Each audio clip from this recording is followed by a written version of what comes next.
friends, my name is Pinky Kumari and I welcome you all on my YouTube channel Genesis Political Science। आज हम एक नए topic के ऊपर बात करेंगे जो कि पॉलिटिकल थ्योरी से रिलेटेड है और आज का टॉपिक है थ्योरीज ऑफ स्टेट। चलिए इसे हम एक सिंपल और इजी तरीके से समझने की कोशिश करते हैं।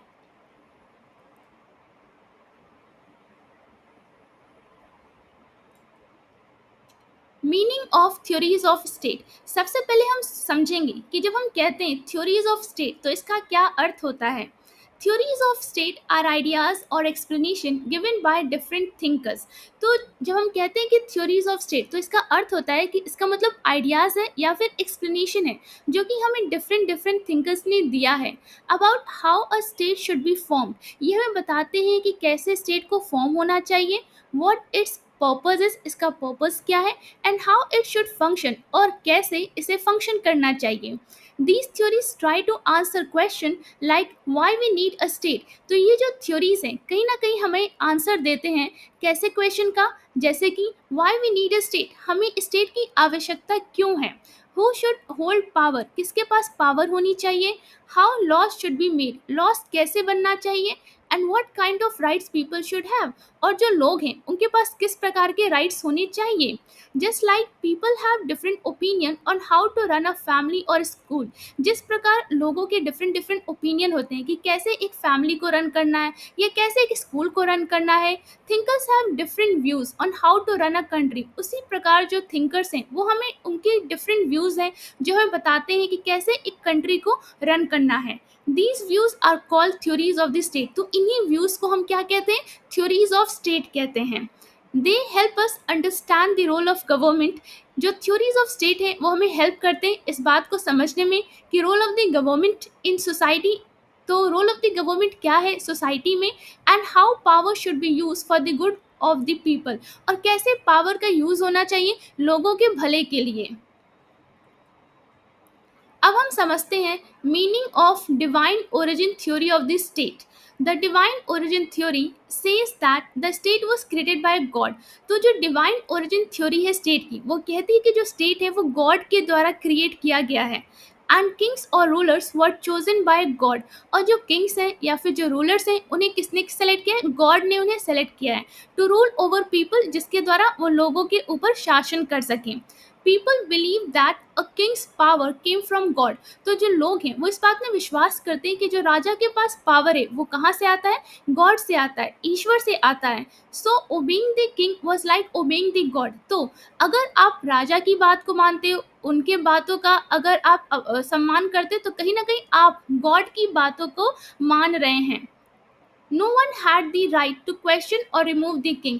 किसी के पास ये राइट नहीं है, किसी के पास ये पावर नहीं है, या फिर वो क्वेश्चन भी नहीं कर सकते और ना ही वो राजा को रिमूव कर सकते हैं। Even if he was unfair, अगर राजा अनजस्ट है, अनफेयर है या फिर अनुचित है तब भी। अब हम समझते हैं why this theory came into existence, कि divine origin theory of the state क्यों आती है। This theory started when people were very religious and believe that everything happened because of God's will. तो कहीं ना कहीं ये divine origin theory of the state है, ये इसकी स्टार्टिंग कब होती है, जब जो लोग होते हैं वो बहुत ज़्यादा रिलीजियस होते हैं और इस बात में विश्वास करते हैं कि जो भी चीज़ हो रहा है वो कहीं ना कहीं ईश्वर की इच्छा से हो रहा है। Kings and rulers use this belief to prove that their power was holy. तो जो किंग्स हैं मतलब जो राजा हैं या फिर जो रूलर्स हैं वो कहीं ना कहीं वो इस विश्वास का यूज़ करते हैं इस बात को प्रूफ करने के लिए कि जो उनके पास पावर है वो कहीं ना कहीं होली है, इट मीन्स वो पवित्र है and must not be challenge, इसे इसलिए उसे चैलेंज नहीं करना चाहिए। It help them control people more easily. तो कहीं ना कहीं ये राजा को बहुत हेल्प करता था कि वो लोगों को आसानी से कंट्रोल कर लेता था मोर ईजली एंड अवॉइड रिबेलियंस, और जो विद्रोह होता था उसको भी अवॉइड कर लेता था। Features of divine origin theory. अब हम समझते हैं कि डिवाइन ओरिजिन थ्योरी के क्या फीचर्स हैं। God is the creator of the state. First है कि जो ईश्वर होते हैं वही स्टेट के क्रिएटर हैं। Second, the king is chosen by the God. जो राजा होता है वो गॉड के द्वारा सेलेक्ट किया गया है। Third, people must obey the king as they obey the God. जो लोग हैं उन्हें राजा की बातों का सम्मान करना चाहिए, उसके आदेशों को मानना चाहिए as they obey the God, जैसे कि वो ईश्वर को मान रहे हैं। Fourth, the king is not answerable to anyone except God. जो राजा होता है वो अपनी प्रजा को आंसरेबल नहीं है, वो सिर्फ गॉड को ही आंसर करेगा। Fifth, the king can not be remove even if he is unjust. जो राजा है आप उसे रिमूव नहीं कर सकते, अगर वो अनजस्ट है या फिर अनफेयर है या फिर अनुचित है तब भी। तो ये हम कह सकते हैं this theory supported absolute monarchy. जो डिवाइन ओरिजिन थ्योरी है वो सपोर्ट करती है किसे? एब्सोल्यूट मोनार्की को। इसका मतलब क्या होता है? Full power in the hands of the king, कि जो फुल पावर है वो किसके पास होती है? किंग के पास होती है। अब हम इसे एग्जाम्पल के द्वारा समझते हैं।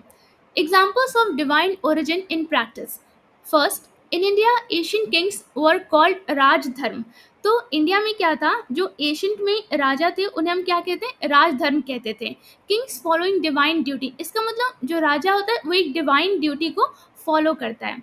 In Egypt that is the Feroz were considered God. तो इजिप्ट में जो फेरोज होते थे उन्हें गॉड के समान माना जाता था। Third, in medieval Europe Kings ruled by the divine right of king. तो मिडवल यूरोप में जो राजा कैसे रूल करता था? डिवाइन राइट ऑफ किंग्स उसे कहते थे। इसका मतलब राजा का दैव्य अधिकार। अब हम समझते हैं thinkers who supported divine origin theory, जिसमें सबसे पहले आते हैं मनु। मनु जो है वो इंडिया के, और उनकी बुक का नाम है Manusmriti. Manu was an Asian Indian thinker. Manu एक एशियन इंडियन थिंकर है।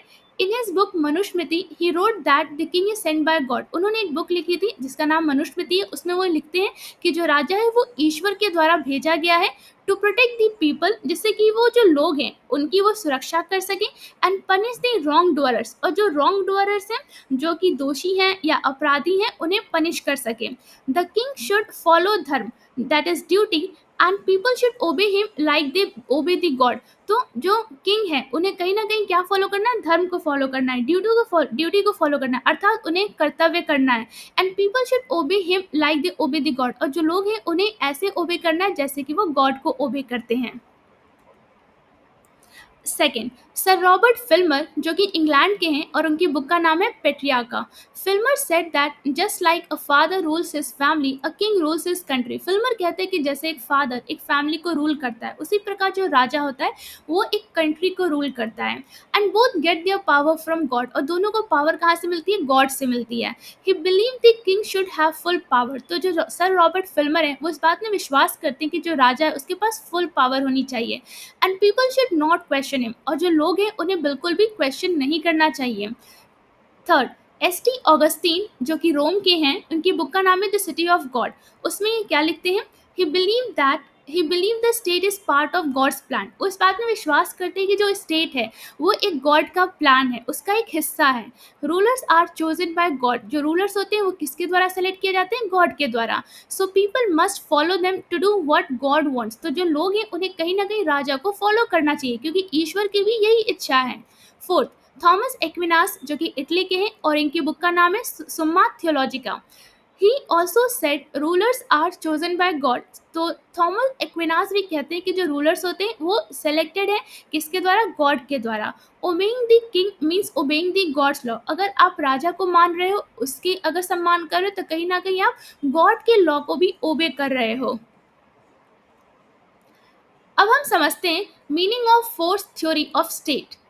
The force theory says that the state was created when strong people or group use force to control others. जो force theory of state है वो ये कहते हैं कि जो state है वो कैसे create होता है? जब जो strong people थे या फिर जो group थी उन्होंने force का use किया, किसके लिए? कि वो दूसरे group को control कर सकें। These strong groups defeated weaker ones. तो जो strong group है उन्होंने defeat किया, मतलब उन्होंने हरा दिया किसे? जो weaker groups हैं। कैसे? थ्रू वॉर, वॉयलेंस और पावर। ओके, तो उन्होंने वॉर का यूज किया, वॉयलेंस का यूज किया या फिर पावर का यूज किया, and made them follow their rules. Okay, तो जो जीत गया और जो हार गया, तो हारने वाला क्या करेगा? जो जीता हुआ ग्रुप है उसकी बात को वो मानेगा। So the state came in to existence not by agreement और गॉड विल। इसलिए जो force theory of the state है वो कहती है कि स्टेट एग्जिस्टेंस में आई, लेकिन वो किसी एग्रीमेंट के द्वारा नहीं आई, ना ही किसी गॉड विल के जरिए आई, but by power and fear. लेकिन वो आई कैसे? वो पावर और फियर की वजह से आई। अब हम समझते हैं why this theory came in to existence. In early human history people lived in tribes. जब हम पहले अगर हम ह्यूमन हिस्ट्री को देखें तो जो लोग थे वो ट्राइब्स के फॉर्म में रहते थे and constantly fought for land, food and power. और ट्राइब्स जो थी वो आपस में लड़ती थी, किसके लिए? लैंड के लिए, फूड के लिए एंड पावर के लिए। The stronger tribes would conquer the weaker once. तो जो स्ट्रॉन्ग ट्राइब्स होती थी वो कॉन्कर कर लेती थी जो वीकर वंस थी, मतलब उन्हें जीत लेती थी। Okay, the winners became rulers. जो विनर्स होते थे वही रूलर्स बनते थे। And the loser were force to obey. और जो हार जाते थे वो कहीं ना कहीं जो जीते हुए थे उनकी बात को वो मानते थे। This created an early form of the state. तो ऐसे ही क्या हुआ, एक early form of the state create होती है based on might and control. हम यहाँ कह सकते हैं कि it is based on power और कंट्रोल, नॉट डेमोक्रेसी और रिलीजन, ना कि डेमोक्रेसी या फिर रिलीजन के बेसिस पे। So this theory explain that violence and war help create the first government. तो जो fourth theory of the state है वो इस बात को एक्सप्लेन करती है कि जो वायलेंस था या जो वॉर हुआ उसने बहुत ज़्यादा हेल्प किया फर्स्ट गवर्नमेंट बनने में। अब हम समझते हैं फीचर्स ऑफ फोर्स थ्योरी, कि फोर्स थ्योरी के क्या फीचर्स हैं। The state was form through war and conquest. तो जो स्टेट कैसे बना? स्टेट बना है वॉर के जरिए या फिर कॉन्क्वेस्ट के जरिए, दैट इज विजय या फिर जीत के जरिए। Second, power and violence were use to establish control. तो पावर और वायलेंस का यूज किया गया अगर हमें कंट्रोल करना है तो। Third, the strong rule over the weak. जो स्ट्रॉन्ग होता है वो रूल करता है वीक के ऊपर। Okay. Fourth, people had no choice, they were force to obey. लोगों के पास कोई चॉइस नहीं थी, उन्हें सिर्फ ओबे करना था। उन्हें फोर्स किया जाता था कि जो जीत गए हैं ग्रुप उनकी बात को वो माने। Fifth, the ruler had absolute authority. Ruler के पास एक एब्सोल्यूट अथॉरिटी है। Sixth, the state is the result of fear and control. तो स्टेट किसका रिजल्ट है? फियर और कंट्रोल का, नॉट ऑफ एग्रीमेंट, ना कि किसी एग्रीमेंट का। अब हम समझते हैं examples of force theory. First, the Roman empire grew by conquering other lands. तो जो रोमन एम्पायर होता है वो ग्रो करता है, कैसे ग्रो करता है? अदर्स लैंड को कॉन्कर करके। Second, in India Kings like Ashoka and Chandragupta expanded there kingdom using war. अगर हम भारत की बात करें तो जो राजा थे जैसे कि अशोक हो गए या फिर चंद्रगुप्त हो गए, उन्होंने अपने एम्पायर को या किंगडम को कैसे एक्सपैंड किया था? वॉर के जरिए। Third, Genghis Khan created a vast empire through force. तो चंगेज खान ने एक बहुत बड़ा एम्पायर स्टैब्लिश किया था, कैसे? फोर्स के जरिए।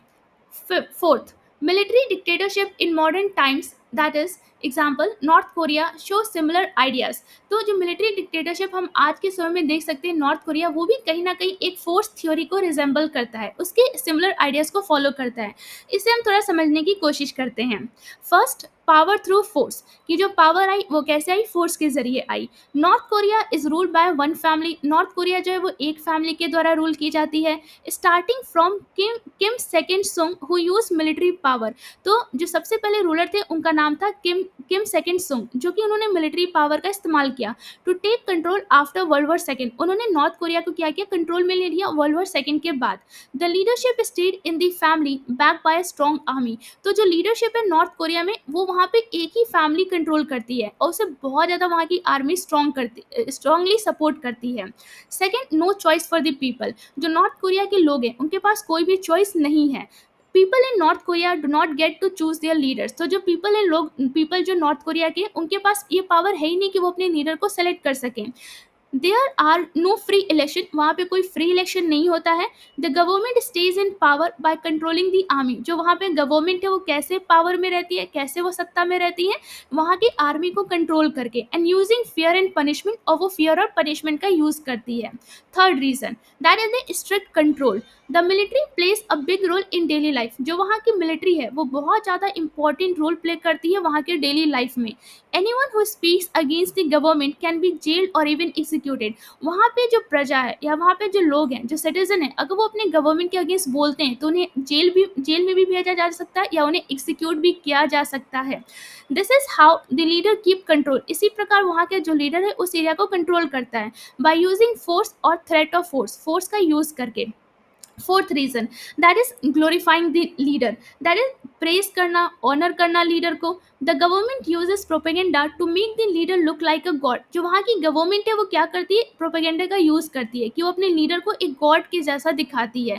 People are force to obey and respect the leader. जो वहाँ के लोग हैं उनको फोर्स किया जाता है कि वो ओबे करें, रिस्पेक्ट करें अपने लीडर का। तो ये हम कह सकते हैं the government control the country not by the will of the people. तो जो नॉर्थ कोरिया में गवर्नमेंट है वो कंट्री को जो कंट्रोल करती है वो लोगों की इच्छा से कंट्रोल नहीं कर रही है, okay, but through military power, fear and force. तो कहीं ना कहीं वो मिलिट्री पावर, फियर या फोर्स का यूज कर रही है, जैसा कि हम फोर्स थ्योरी में देखते हैं। अब हम समझते हैं thinkers who supported force theory. First, Edward Jenks, जो कि इंग्लैंड के हैं और इनकी बुक का नाम है history of politics. Jenks clearly supported the force theory. जो एडवर्ड जेंक्स है उन्होंने सपोर्ट किया है फोर्स थ्योरी को। He said that the early state were form by the conquest. वो कहते हैं कि जो पहले स्टेट बने हैं वो कॉन्क्वेस्ट के द्वारा बनाए गए हैं। They are powerful rulers force people to accept their authority. जहाँ पे जो पावरफुल रूलर्स होते हैं वो लोगों को फोर्स करते हैं कि वो उनकी अथॉरिटी को एक्सेप्ट करें। ही believe force was the starting point of every state. तो जो एडवर्ड जेंक्स है वो इस बात में विश्वास करते हैं कि जो फोर्स है वो स्टार्टिंग पॉइंट होता है किसी भी स्टेट का। सेकेंड, लुडविग गोमफ्लोविच, जो कि ऑस्ट्रिया के हैं और उनकी बुक का नाम है दी आउटलाइन ऑफ सोशियोलॉजी। तो यहाँ हम कहते हैं Gumflovich said that states were formed when stronger tribes conquered the weaker ones। तो Gumflovich कहते हैं कि जो स्टेट है वो कैसे बने, वो तब बने जब जो स्ट्रॉन्गर ट्राइब थी उसने कॉन्कर किया वीकर वंस को, मतलब जो स्ट्रॉन्गर ट्राइब थी उसने जीत लिया वीकर वंस को। He believe that war and struggle between groups naturally led to the birth of the state. तो जो गुम्फ्लोविच है वो इस बात में विश्वास करते कि वॉर और स्ट्रगल की वजह से जो ग्रुप में हुए नेचुरल तरीके से, इसलिए जो नेचुरल वे में एक स्टेट का बर्थ होता है, ओके, स्टेट एग्जिस्टेंस में आती है। For him conflict was the key state formation. तो उनके लिए जो कॉन्फ्लिक्ट था वो मेन बेसिस था स्टेट के फॉर्मेशन होने का। अब हम समझते हैं third, that is James Ward, जो कि इंग्लैंड के हैं। उनकी बुक का नाम है the realm of ends. James word supported the idea that the state begin with the use of force. तो जेम्स वर्ड सपोर्ट करते हैं इस आइडिया को कि जो स्टेट होती है उसकी स्टार्टिंग कैसे होती है, फोर्स के जरिए, वो फोर्स का यूज करती है। He believe that power was needed to bring people together. वो इस बात में विश्वास करते हैं कि कहीं ना कहीं पावर की बहुत ज़्यादा आवश्यकता थी लोगों को एक साथ लाने में। And that organisation and control came after conquest. और वो ऑर्गेनाइजेशन और कंट्रोल कैसे आता है, कॉन्क्वेस्ट के बाद आता है। तो हम ये कह सकते हैं the force theory explain that the state was created by power and violence. Force theory ये एक्सप्लेन करती है कि जो स्टेट है वो कैसे क्रिएट हुई, पावर के द्वारा, वायलेंस के द्वारा, नॉट बाय एग्रीमेंट और रिलीजन, ना ही किसी एग्रीमेंट के द्वारा या फिर रिलीजन के द्वारा।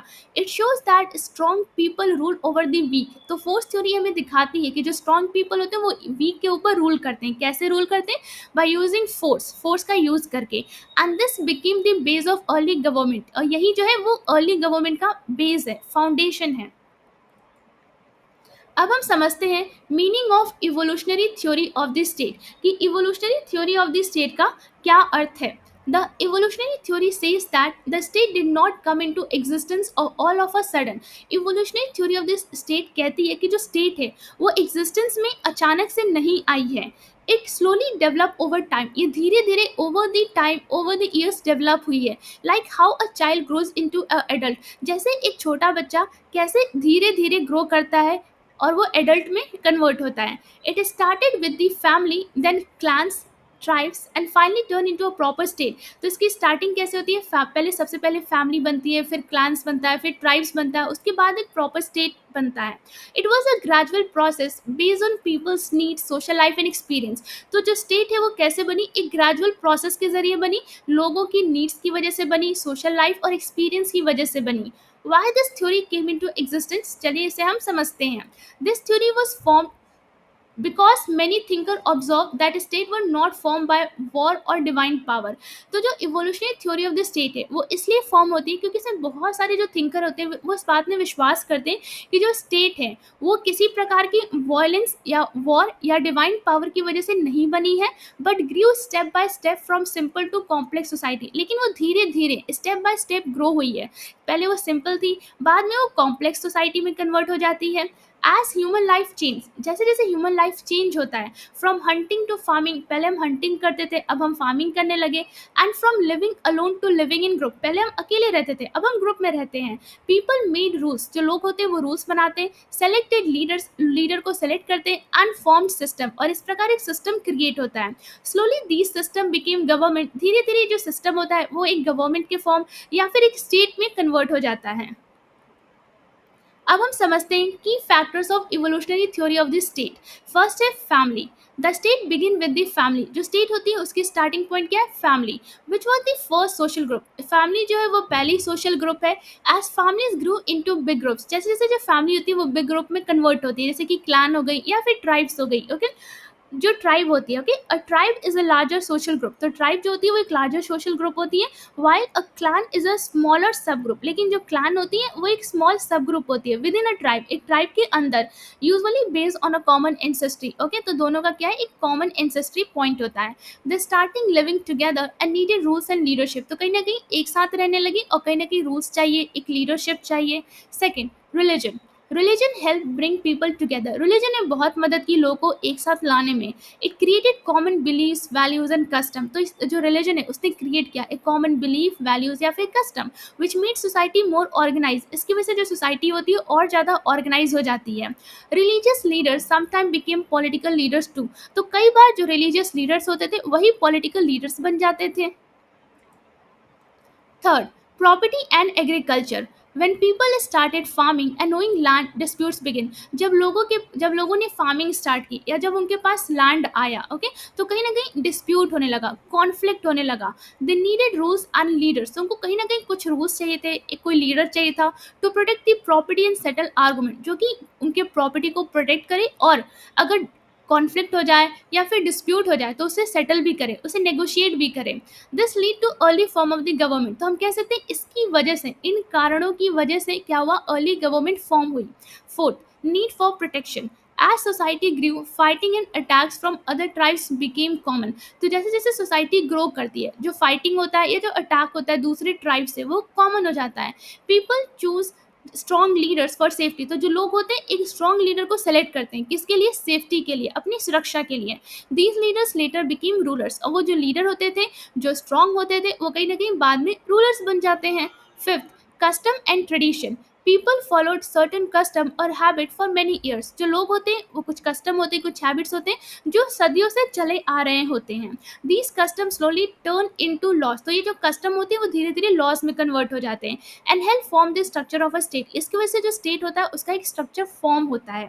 Sixth, political consciousness. Over time people became more aware of their rights. तो जैसे जैसे समय बीतता है लोग जो होते हैं वो और ज़्यादा अवेयर हो जाते हैं अपने राइट्स को लेकर के, ड्यूटीज़ को लेकर के। And the need for a better organisation. और उनको एक बेटर ऑर्गेनाइजेशन चाहिए होता है। This awareness help in the growth of the state and government. तो कहीं ना कहीं ये जो अवेयरनेस लोगों के अंदर आई, इसने बहुत ज़्यादा हेल्प किया किसके ग्रो होने में? स्टेट के ग्रो होने में, गवर्नमेंट के ग्रो होने में। Features of evolutionary theory. चलिए हम समझते हैं कि क्या फीचर्स हैं इवोल्यूशनरी थ्योरी के। The state was not created suddenly, it develop slowly. तो जो स्टेट है वो एक्चुअली अचानक से क्रिएट नहीं हुई है, वो एक्चुअली धीरे धीरे ग्रेजुअल प्रोसेस से डेवलप हुई है। Second, it begin with the family, then clan and then tribe and finally state. सबसे पहले फैमिली बनती है, फिर क्लैन बनता है, फिर ट्राइब बनता है एंड उसके बाद एक स्टेट क्रिएट होता है। Third, it grew as human life and society became more complex. तो जो इवोल्यूशनरी थ्योरी है वो कहती है कि जो स्टेट है वो ग्रो होती है कैसे? जैसे जैसे ह्यूमन लाइफ या फिर जो सोसाइटी होती है वो और ज़्यादा कॉम्प्लेक्स होने लगती है वैसे। Fourth, no use of force और डिवाइन पावर। तो evolutionary theory of the state कहती है कि यहाँ पे किसी प्रकार का फोर्स या डिवाइन पावर का यूज नहीं हुआ है, ओनली नेचुरल ग्रोथ। स्टेट जो है एक नेचुरल प्रोसेस से ग्रो हुई है। Fifth, it was based on custom, habit, cooperation and the need of the people. तो जो evolutionary theory of the state है वो किसके ऊपर बेस्ड है? कस्टम के ऊपर, हैबिट के ऊपर, कोऑपरेशन के ऊपर, एज वेल एज लोगों की नीड्स के ऊपर। अब हम example of evolutionary growth, that is evolutionary के ग्रोथ के बारे में देखते हैं। एग्जाम्पल के द्वारा इसे हम समझने की कोशिश करते हैं। In India society started with joint families. Bharat में क्या होता है, जो सोसाइटी होती है उसकी स्टार्टिंग पॉइंट क्या होती है? जॉइंट फैमिलीज होती हैं। विच ग्रू इनटू क्लैंस देन किंगडम। फिर क्लैन बनता है, फिर किंगडम बन जाता है। Second, in Africa small tribal group slowly evolve into modern nation. Africa में जो स्मॉल ट्राइबल ग्रुप्स हैं वो धीरे धीरे इवॉल्व करती हैं और एक मॉडर्न नेशन में कन्वर्ट हो जाती हैं। Third, in Europe many modern state like England develop step by step. अगर हम यूरोप की बात करें तो वहाँ पे कई सारे जो मॉडर्न स्टेट हैं जैसे कि इंग्लैंड है वो डेवलप हुआ कैसे? स्टेप बाय स्टेप तरीके से, from tribal groups and feudal system. जैसे कि पहले ट्राइबल ग्रुप होगा फिर बाद में फ्यूडल सिस्टम क्रिएट होता है। अब हम समझते हैं कि कौन से ऐसे सपोर्टर हैं जिन्होंने इवोल्यूशनरी थ्योरी ऑफ स्टेट को सपोर्ट किया है उनके बुक्स के साथ। फर्स्ट, हर्बर्ट स्पेंसर जो कि इंग्लैंड के हैं और उनकी बुक का नाम है principle of sociology. He compare the state to a living organism. जो हर्बर्ट स्पेंसर हैं उन्होंने स्टेट को कंपेयर किया एक लिविंग ऑर्गेनिज्म के साथ। सेइंग इट इवॉल्व स्लोली, कहते हैं कि जो स्टेट है वो धीरे धीरे ग्रो करती है। Just like the human body has organs, जैसे जो ह्यूमन बॉडी है उसके पास ऑर्गन्स हैं। A state develop different parts, उसी प्रकार जो स्टेट है उसके डिफरेंट डिफरेंट पार्ट्स हैं। Okay, like government, laws and economy over the time. Okay, second, Henry Maine जो कि इंग्लैंड के हैं, उनकी बुक का नाम एशियंट लॉ है। इसमें ही लिखते हैं Henry mean explain how the early family system and custom slowly turn into legal and political system. तो हेनरी मीन इस बात को एक्सप्लेन करते हैं कि कैसे जो अर्ली फैमिली सिस्टम थी या फिर जो कस्टम था वो कैसे धीरे धीरे ग्रो करता है और वो एक लीगल और पॉलिटिकल सिस्टम में कन्वर्ट हो जाता है। He said society move from status that is birth based to contract that is agreement based. तो वो कहते हैं कि जो सोसाइटी होती है वो मूव करती है, पहले स्टेटस के बेस थी अब वो कॉन्ट्रैक्ट के बेस हो गई है। थर्ड, मैकाइवर जो कि स्कॉटलैंड के हैं, उनकी बुक का नाम है the modern state. MacIver believe that the state is a product of human need. तो मैकाइवर इस बात में विश्वास करते हैं कि जो स्टेट है वो किसका प्रोडक्ट है, ह्यूमन नीड्स का, मतलब वो ह्यूमन नीड की वजह से बनी है। And it evolve because people wanted order, safety and better life. और वो इवॉल्व हुई, मतलब स्टेट क्यों आती है, क्योंकि लोगों को उसकी इच्छा, उसकी ज़रूरत थी, क्योंकि लोगों को क्या चाहिए था, ऑर्डर चाहिए था, सेफ्टी चाहिए था और एक बेटर लाइफ चाहिए था। तो हम ये कह सकते हैं the evolutionary theory says the state develop slowly. Evolutionary theory of the state कहती है कि जो स्टेट है वो धीरे धीरे डेवलप हुआ है एंड नेचुरली, और वो एक नेचुरल प्रोसेस से हुआ है। Just like society grow with the time, जैसे एक सोसाइटी समय के साथ ग्रो करती है। It shows that the state is not made by force और गॉड। जो evolutionary theory of the state है वो हमें ये दिखाती है कि जो स्टेट है वो किसी फोर्स के जरिए या किसी गॉड के जरिए नहीं बनाया गया है, but by people needs, custom and cooperation over many years. लेकिन ये कैसे बना, लोगों की नीड्स की वजह से, उनके कस्टम की वजह से और उनके कोऑपरेशन की वजह से जो ओवर द ईयर्स होता है। अगर वीडियो अच्छा लगा हो तो लाइक और सब्सक्राइब करना ना भूलिए। शेयर जरूर करें और अपने दोस्तों को भी इस चैनल के बारे में बताइए। कमेंट्स में अपनी राय ज़रूर दें। बेल आइकन पे क्लिक करें ताकि अगला वीडियो मिस ना हो। मिलते हैं नेक्स्ट वीडियो में, तब तक के लिए थैंक यू।